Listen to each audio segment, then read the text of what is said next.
상황 속에서 주를 찬양할지라.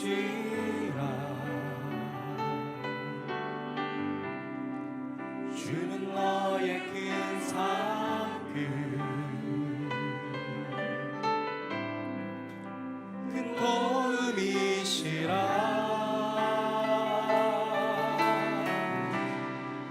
주의 얼굴 구할 때 주의 영을 부으사 크신 사랑 안에서 주를 보게 하소서.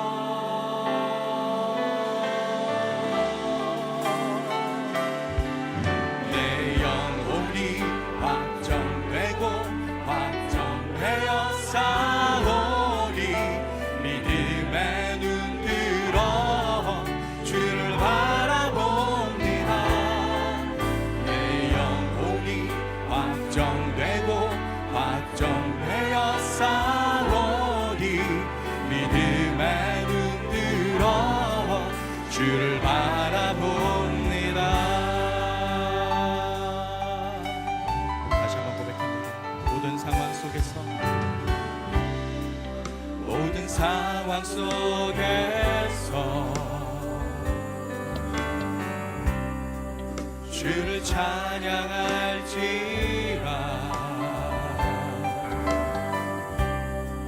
주는 너의 큰 상급 큰 도움이시라.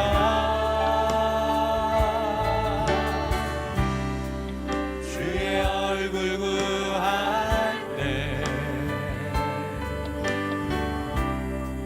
주의 영을 부으사 크신 사랑 안에서 주를 보게 하소서.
요한복음 15장 26절로 27절 말씀, 두 절의 말씀인데 함께 한 목소리로 봉독하도록 하겠습니다. 시작. 내가 아버지께로부터 너희에게 보낼 보혜사 곧 아버지께로부터 오시는 진리의 성령이 오시면 그분이 나에 대해 증언해 주실 것이다. 너희도 처음부터 나와 함께 있었으므로 내 증인들이 될 것이다. 아멘.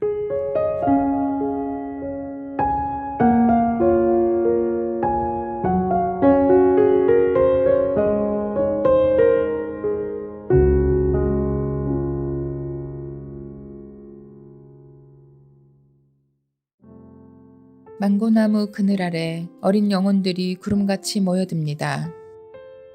덥고 습한 날씨, 부족한 언어, 열악한 환경과 가난한 마음은 그 자체로 선교의 자산이 되었습니다.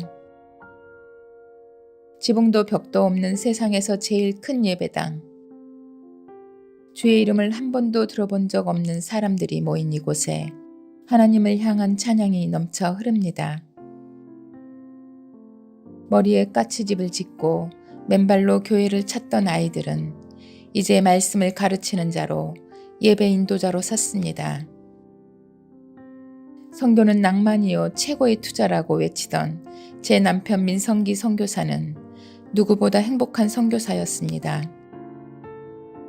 그런데 2021년 9월 그는 코로나에 감염되어 목숨을 잃을 위기에 빠져 급히 에어 앰뷸런스로 한국에 이송되었습니다. 폐는 회복 불능 상태로 에크모와 인공호흡기에 의지해 생명을 지탱하다가 하나님의 은혜로 올 1월 폐 이식 수술을 받았습니다.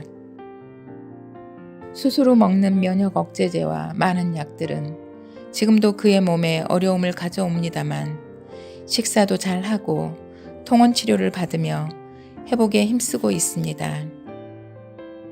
이 모든 가정에 하나님께서 때를 따라 도우셨고 또 성도님들의 사랑과 기도가 있었음을 기억합니다. 남편과 저희 가족 모두가 이 자리를 빌어 온누리 성도님들께 깊이 감사드립니다. 민성교사가 사경을 헤매는 동안 현지의 제자들은 스스로 성도들을 가르치며 교회를 세워나가고 있습니다. 또 코로나로 중단되었던 교회 학교를 다시 세우며 큰 몫을 감당해내고 있습니다. 이스라엘이여 너는 행복자로다. 여호와의 구원을 너같이 얻은 백성이 누구뇨. 그는 너를 돕는 방패시요 너의 영광의 카르시로다. 아멘. 민성교사는 여전히 연약한 가운데 있습니다. 그러나 우리가 어떤 처지에 있든 하나님의 일하심은 결코 중단되지 않을 것입니다.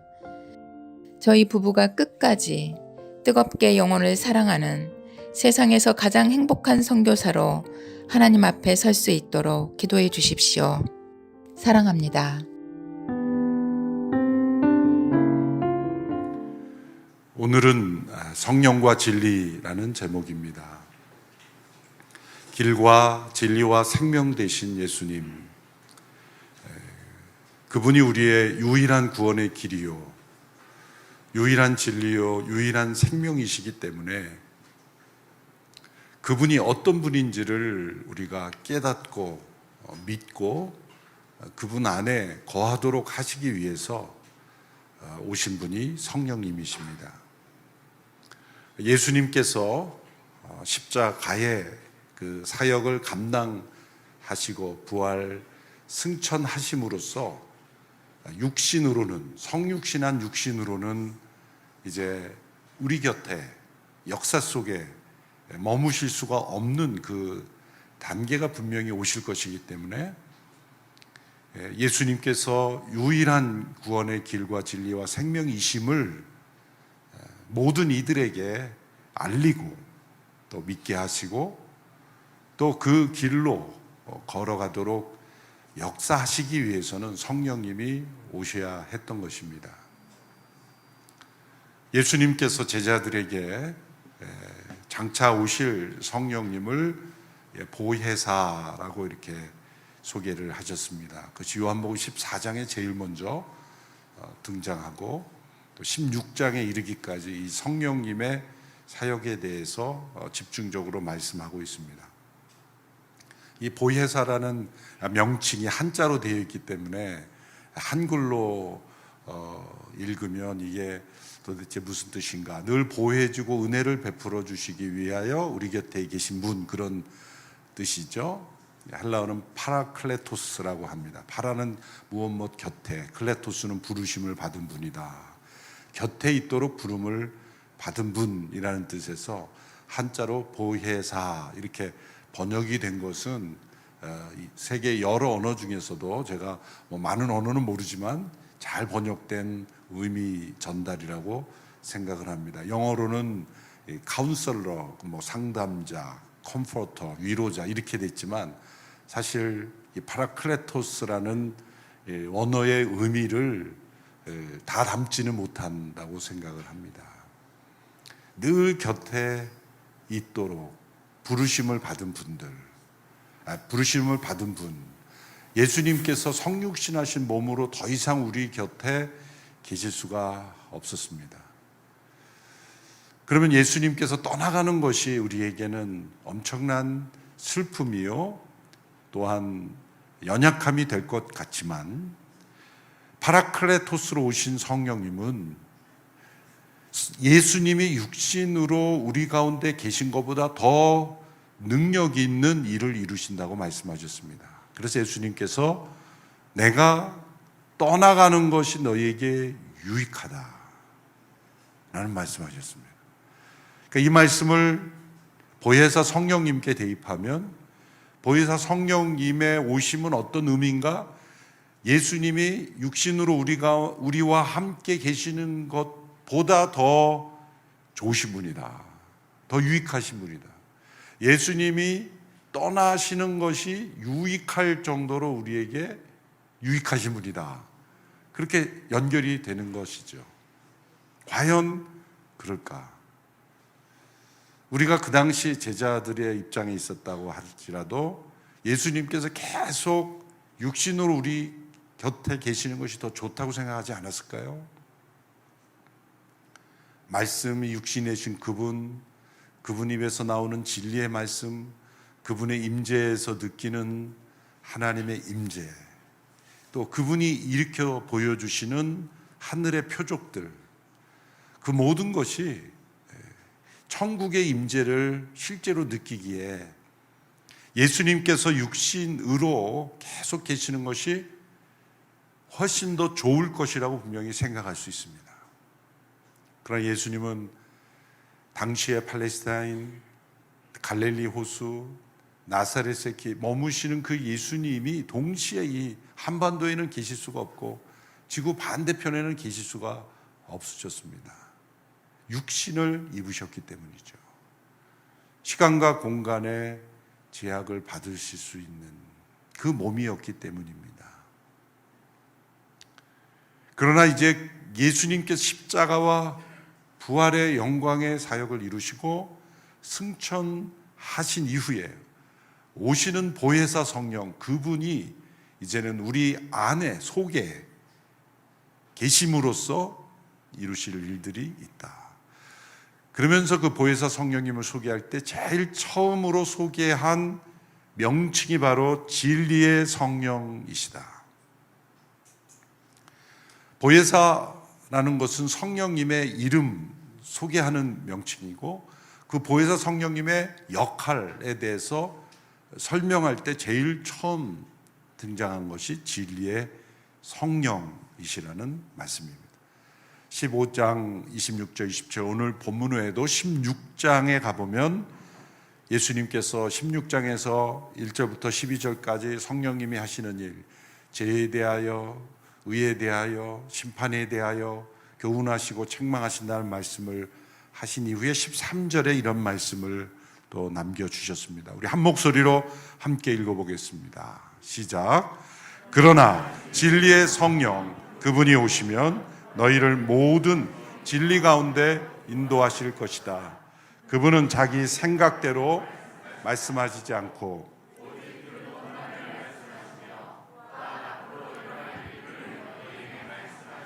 것이다. 이 말씀은 너무나 중요한 말씀입니다. 진리의 성령님, 그분이 오심으로 우리를 어디로 인도하신다고요? 모든 진리 가운데로 인도하신다. 모든 진리, 그것은 예수 그리스도께서 진리이심을 깨닫게 하고 또 모든 진리 가운데로 인도하실 것이다. 그분은 자기 생각대로 말씀하지 않고 들은 것, 그것은 아버지의 말씀을 전하시며 또한 앞으로 일어날 일까지 너희들에게 말씀하실 것이다. 그러므로 이 진리의 성령이신 보혜사 성령님이 우리 가운데 오셨기에 이제 우리 안에 예수님을 믿는 모든 이들에게 놀라운 변화가 일어납니다. 성령님은 영이시기에 우리 영혼 육에 임재하실 수가 있기 때문이죠.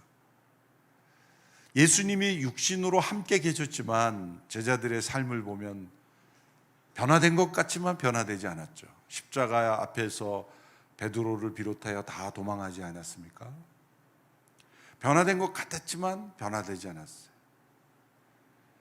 예수님께서 부활하시고 승천하시는, 그래서 사도행전 1장에 보면 이 승천하시는, 마태복음 24장 마지막 28장과 사도행전 1장에 그 예수님께서 부활 승천하시면서 제자들을 만나시고 지상 명령을 주실 때 마태복음 28장에 보면 의심하는 자가 있었어요. 진짜 예수님일까? 지금 자기의 눈으로 보고 눈앞에서 예수님이 하늘로 올라가시는 그 모든 과정 속에 있음에도 의심하는 제자들이 있었다는 겁니다. 아마 계속해서 자기 볼을 꼬집으면서 이게 꿈인가 생신가, 이게 정말일까, 믿어지지 않는 그 듯한 그런 사건이기 때문이죠. 그렇게 함께 육신으로 있었을 때 변화되지 않았던 이들이 이제 오순절 성령 강림 이후에 이 진리의 성령님이 임하심으로 인해서 놀라운 변화들이 일어납니다. 사도행전 역사를 보면 베드로가 설교를 할 때 수많은 사람들이 예수님을 믿게 됩니다.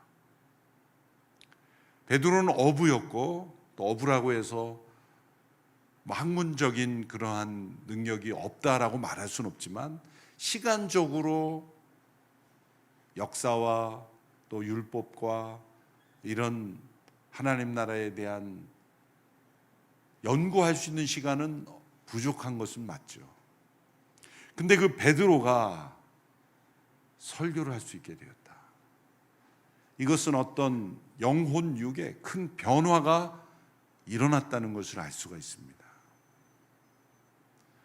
사도 바울도 그가 바리새인으로 열심히 구약을 연구하고 율법의 지식으로 가득 차서 예수님을 믿는 이들을 핍박하는 것을 하나님께 대한 충성이라고 여기고 그렇게 살았지만 그 모든 것을 꿰뚫는 그런 영적 지식은 가지지 못했습니다. 그런데 부활하신 예수님을 경험하고 성령님의 역사가 그 안에 임했을 때 그가 알았던 모든 율법 지식의 허상을 보게 되고 율법을 재해석하고 그걸 적용하는 이 바리새인들의 위선과 거짓을 한순간에 깨닫게 되고 창세기부터 시작을 해서 구약을 관통하는 그 하나님의 구원 역사의 비밀을 그가 깨닫게 되었다. 예수님의 제자들도 예수님이 함께 계실 때 하셨던 말씀들, 깨달을 수 없었던 말씀들을 깨닫게 되었다. 이 우리가 믿는 믿음은 반드시 깨달음을 동반합니다. 그것은 영혼 육에 진리의 성령님이 임하시기 때문입니다. 무턱대고 믿는 게 아닙니다. 사람들이 그러면 그 믿음을 가지게 된 그 지식은 어디서 오는 것일까요? 사실은 많은 것을 증명해서 얻은 것만 믿는 사람이 있지만 직관적으로 어떤 지식을 가지고 그것을 증명해 가는 과정도 있는 것입니다. 에이든 토이저 목사님은 세 단계의 지식을 말했습니다. 첫 번째는 이 우리의 오감을 통해서 얻어지는 정보를 이성이 처리해서 가지게 되는 지식입니다. 일반적인 정상인이라면 모든 사람들이 가지고 있는 영역의 지식입니다. 두 번째 단계의 지식은 믿음으로 가지게 되는 지식입니다. 이것은 어떤 증명을 통해서 얻어지는 지식이 아니에요. 또 증명이 불가능한 겁니다. 어떤 과학적인 실험이나 데이터를 통해 증명할 수 없는 영역이지만 믿음으로 받아들이는 것. 하나님의 창조의 여러 흔적들을 보고 그것을 과학적 논리로 다 증명해 내라고 하면은 이 과학이라는 논리 속에 한계가 있을 수 있지 않습니까? 모든 만물에 다 적용을 해서 모든 존재하는 그런 어떤 동생물에 다 적용을 해서 모든 것을 창조하신 하나님을 증명하려면 그게 가능하겠습니까? 그렇지만 그 창조의 흔적을 보고 우리가 하나님을 믿는, 그래서 믿는 지식, 그리고 그 믿음으로 그 하나님을 체험해가는 지식입니다. 근데 세 번째 단계의 지식은 직접적인 영적 체험에 의하여 주어지는 지식입니다. 이것은 오감에 의하여 얻어진 지식도 아닙니다. 그러므로 물질적이나 자연적인 정보가 아니죠. 관념적인 지식이 아닙니다. 직관적인 지식입니다. 증명하지 않아도 아는 지식입니다. 이 영역이 바로 성령님께서 우리 가운데 임하심으로 우리가 진리를 온전히 깨닫도록 역사하시는 차원의 지식입니다. 그래서 진리의 성령이 오시면 그가 나에 대하여 증거할 것이고 내가 너희에게 말한 모든 것을 깨닫게 하실 것이다. 죄와 심판과 의에 대하여 증거하시는 그 진리의 성령이 우리의 영혼 육에 임함으로써 우리 성도들에게 변화가 일어납니다. 그 진리의 성령님은 영이시기 때문에 우리의 영에 온전히 침투하실 수가 있는 겁니다. 새 영이 우리 가운데 오는 겁니다. 아니 어떻게 한 인격 안에 또 다른 인격이 들어올 수 있습니까? 가능하죠. 여러분 인간의 영혼, 인간의 영적인 세계, 정신적 세계도 보면 소위 다중인격이라는 게 있죠. 이 정신의학에 보면 완전히 다른 사람이 존재하는 거예요, 그 안에. 그래서 이 다중인격을 주제로 한 드라마도 나오지 않습니까? 실제 존재합니다. 완전히 다른 사람이에요. 자기도 모르게 그런 사람이 되는 거죠. 인간의 정신의 영역 안에 그런 다중인격이 가능한 것이 인간의 영적 세계인데 성령님이 새 영이 내 안에 오셔서 역사하시는 게 왜 불가능합니까? 성령님이 우리 가운데 오실 때 우리의 존재 자체를 다른 사람으로 바꾸시지 않습니다. 본질이나 개성이나 전혀 바꾸지 않습니다. 근데 진리의 성령님이 오셔서 변화시키는 딱 한 가지가 있습니다. 그래서 우리 안에 있는 죄와 악을 끊어내시는 일을 하는 거예요. 십자가로 향하게 하셔서 우리 안에 있는 더러운 것들을 끊어내시는 일, 그것이 진리의 성령님이 오셔서 제일 먼저 하시는 일이에요. 그래서 진리의 성령이 오심으로 인해서 그때부터 진정한 회개가 일어나는 것입니다. 왜냐하면 진정한 회개란 이 진리라는 기준 앞에서만 가능한 일이기 때문이에요. 자기가 세운 어떤 기준 앞에서 내가 거기에 미흡했다라고 돌이키는 게 회개가 아니에요. 내가 이 정도의 사람은 되어야 되는데 그러지 못했다. 그래서 나는 돌이켜야 된다. 그게 회개가 아닙니다. 우리 회개의 기준은 진리의 성령이 오심으로 인해서 그 절대적인 진리 대신 예수 그리스도 그분 앞에서 우리가 돌이키는 것입니다. 그러므로 죄에 대하여, 의에 대하여, 심판에 대하여 온전한 깨달음을 가지고 십자가 앞에 달려가도록 만드시는 것, 이것이 진리의 성령님이 행하시는 놀라운 일입니다. 그것은 우리의 영과 혼과 육의 차원과 전혀 다른 차원이에요. 사실 우리 영혼 육의 상태에서도 우리의 육은 영의 상태를 포함할 수가 없어요. 그러나 영은 우리의 혼과 육을 다 포함하지 않지 않습니까? 다른 차원이죠. 1차원, 2차원과 3차원은 다른 겁니다. 2차원, 3차원과 4차원, 5차원은 다른 거예요. 우리는 지금 사실 경험할 수 있는 것은 3차원 정도 경험하는 삶이에요. 그러면 1차원의 상태에 있는 존재가 3차원을 이해할 수 없죠. 그렇다면 우리가 3차원까지 살아가는 우리 인생이 그보다 높은 차원이 존재하지 않는다고 어떻게 말할 수 있습니까? 어떻게 존재하지 않는다고 단정할 수 있습니까? 분명히 4차원, 5차원 그 이상의 차원이 존재하는 거죠. 하나님의 차원이죠. 이사야 55장 8절 9절에 내 생각은 너희 생각과 다르다. 내 길은 너희 길과 다르다. 하늘이 땅보다 높은 것처럼 내 길은 너희 길과 다르다. 이렇게 내 길은 너희 길과 다르다는 건 조금 더 발전됐다는 뜻이 아니야. 완전히 차원이 다르다는 거예요. 완전히 차원이 다른 거예요. 종류가 다른 겁니다. 여러분들이 집에서 반려동물을 키우고 이렇게 같이 자기도 하고 하지만 가족이라고 부르지만은 다른 차원이에요. 다른 차원이에요.